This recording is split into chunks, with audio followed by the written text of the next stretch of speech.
Hello, Danny, and Hi, Troy.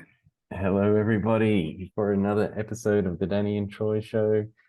And I'm still here in Bhutan. We did the last one, I think it must have been maybe coming up 4 weeks ago, but we've been very busy in terms of developing data logical services in our brand storytelling approach and our programs around promotion, which we've mentioned in previous videos. But yeah, we would just want to continue with that stream. And Mm.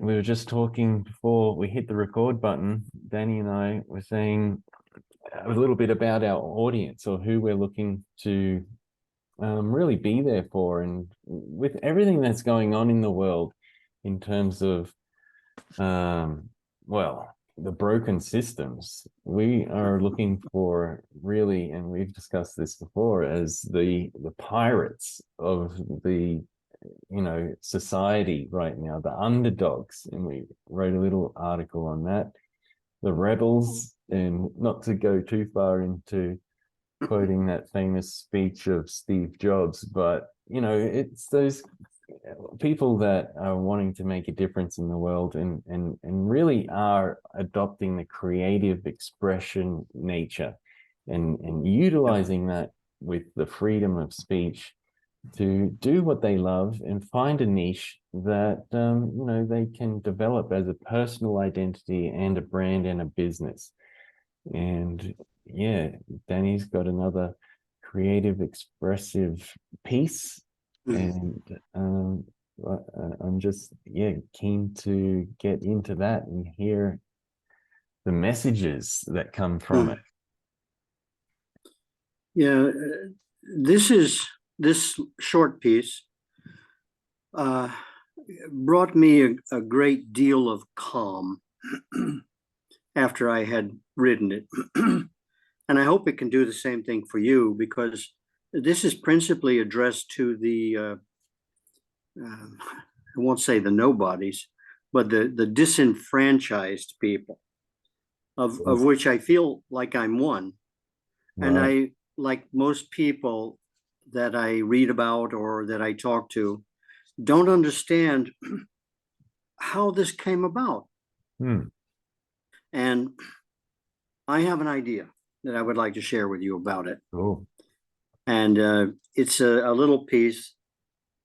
I published it on LinkedIn so far. And it's a question answer. The question is, what happened to my country, man? And the answer is mind games, the new state of things, as the West implodes. And I'll begin. Cool. Every state in the USA, every country of the EU is part of the spatial image of a whole. Washington, D.C. and Brussels are the stated centers of each empire. Now, however, the apprehended centers of culture ignore the politically disenfranchised citizenry of the economic outback that provides cheap raw materials to the center. The capitals of these empires suck the riches and energy away from the periphery. There is no longer any clear sense of belonging. They are seen in places without history. Note the abolition of every symbol of the Confederate States of America, its soldiers and military names in the United States of America, and without any internal dynamic. People there, famously stated in Gertrude Stein's comment that there's no there. The people there are seen as uncivilized, with their unchanging sets of myths and rituals. In fact, the periphery becomes the zone of ideological challenge and vital creativity in which outlived dogmas meet resistance, and where words regain meaning in semiotic, meaning making, dynamism, the field of tension where new languages come into being in a frontier of contiguous spheres. The marginal territories become the centers of vitality, where non-centralized notions of integrity embrace fullness in human existence. Being American is no longer a notion of history, heredity, or tradition. History is now subjected to compassion, acceptance against a backdrop of immigration as redefining the seat of American idealism, and pure political manipulation against a conscious native voice. Cultural traditions are relocated to extrapolations of liberty, equality, and fraternity in organizations under a new official national consciousness, where exceptionalism is allowed to all children of the diaspora, where outlying territories become springs of a new empire of centers held captive in democracy, or some other supposedly unifying force, rather like popcorn. In the case of Ukraine and Russia, the center is the periphery. Like Russian writer Chadev wrote about enlightenment, there is something in our blood that resists all real progress and post-colonialism. The self-destructive impulse of a re-emergent nationalism is a cancer, eating away at the very fiber of advanced civilizations against the stasis of colonization that produces nothing but vacuity and isolation of the unself-conscious, leading to a sense of inferiority and cultural inadequacy. Here we witness the civil rights movement in the 1960s.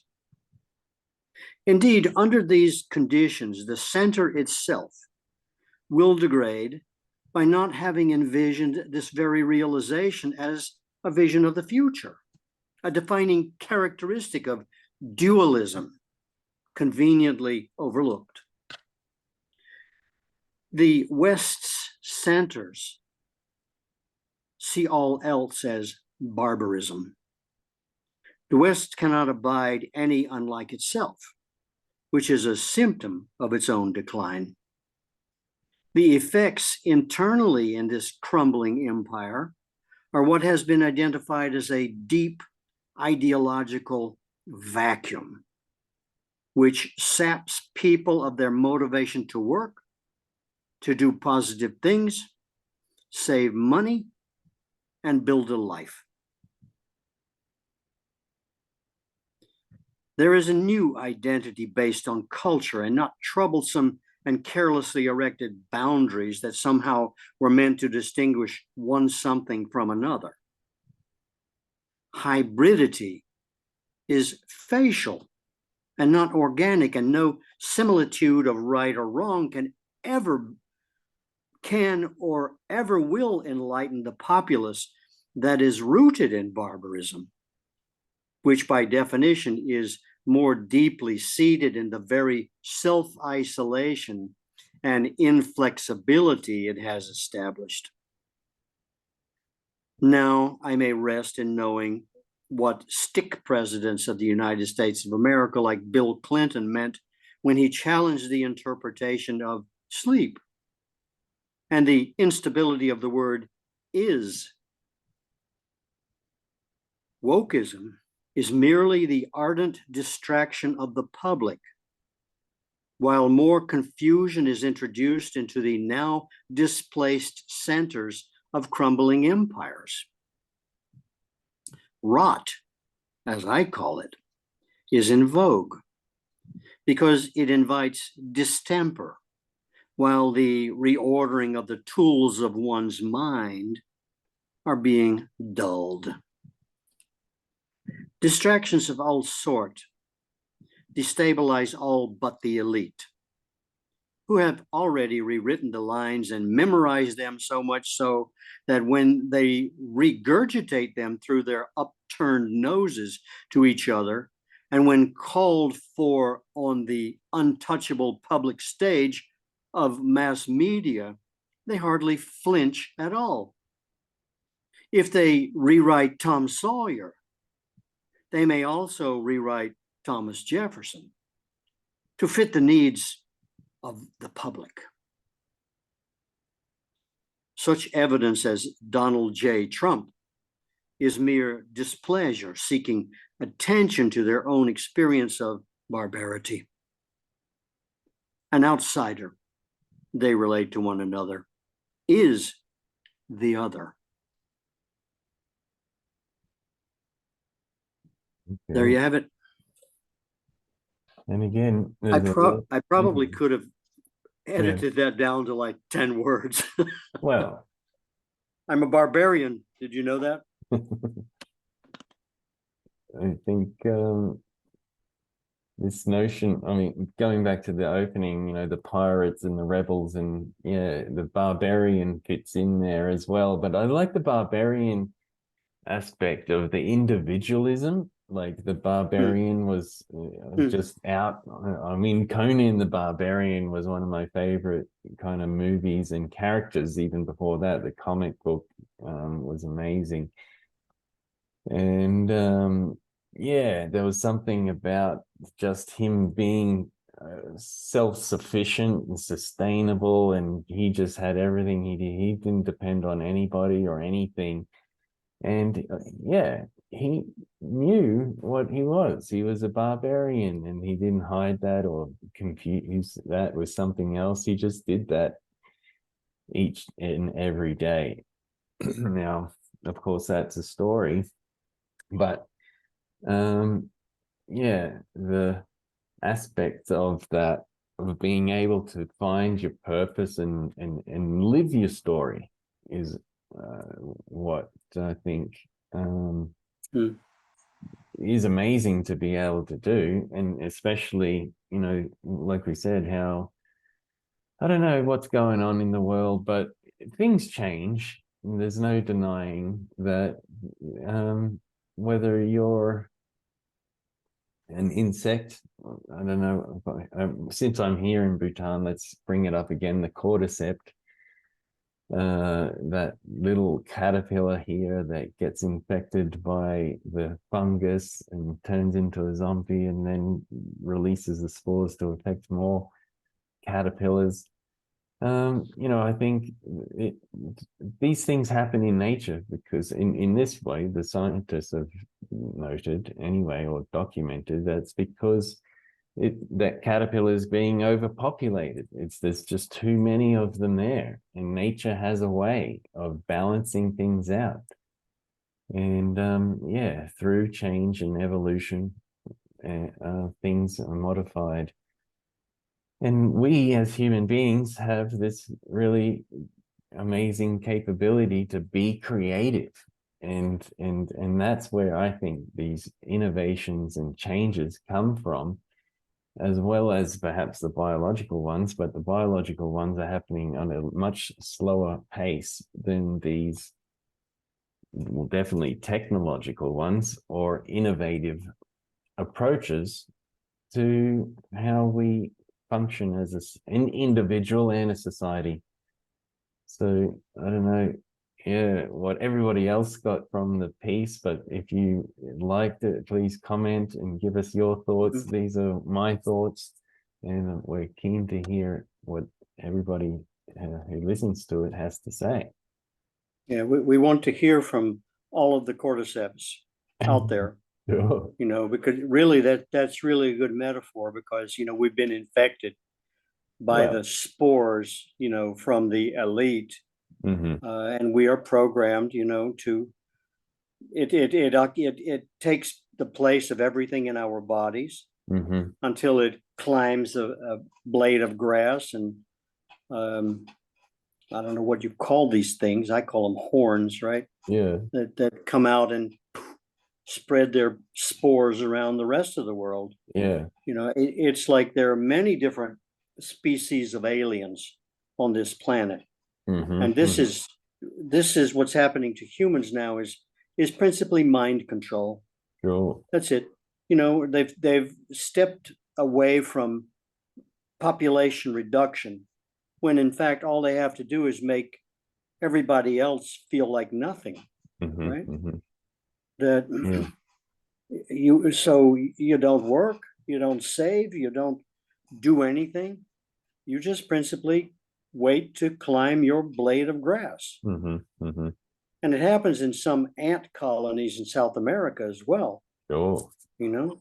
Yeah, So we may wish by the time this is over that we were, a cordyceps spore, yeah, because that's what we have become, right? This is just destroying all notions of the past. So we have nothing to lean on. got one We right are here. just, I'll show that to the camera. oh, there you go. Things Another that'll- human being, Yeah. cordyceps. What sort of yeah, analogy or Yeah. aspect that you want to connect to it? It's amazing. It's got so many elements to it. There's Yeah. in terms of what's going on there. But yeah. I can only imagine that let's say the political elite, right? Mm, This happened in Russia, I'm sure, before, okay. when through literature, even pieces like mine, people came to believe in another reality, Mm-hmm. right? And that we just dismiss, that when Samuel Clemens wrote about Tom Sawyer, we're here to edit that, because we can't say things that he said then as Mark Twain, right? So we correct 1619, Mark Twain, Thomas Jefferson, all men are created equally. That's what it should have been. Mm-hmm. And they just, change a little thing here, a little thing there.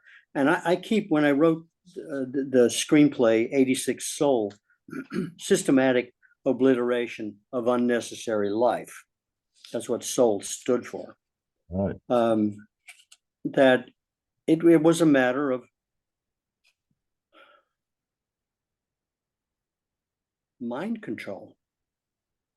No, you don't have to kill people, because it's a slow process that's going on, and they don't want anybody to see it, right? Two Mm-hmm. ships passing in the night, Mm-hmm. and the only problem is on the other ship, cordyceps are the pilots and crew, and Yeah. as you pass by, they go, Yeah. Release that spores into the yeah, atmosphere. there are your spores, baby. They've got, wind. Okay, Yeah. there it is. Okay, Yeah. now. Mm-hmm. Mm-hmm. And you arrive in port, like you're on Dracula's ship. Yeah. Like you and me. We Well, are here to tell you that everything is fine. Don't worry. yeah. Don't worry. You won't own anything, and you'll be so happy. Mm-hmm. Well, Right, Troy? Am I right?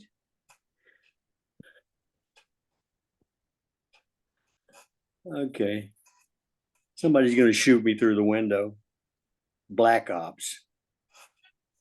This is just like what's going on in Africa, though, and our search to find that creative spirit, Okay.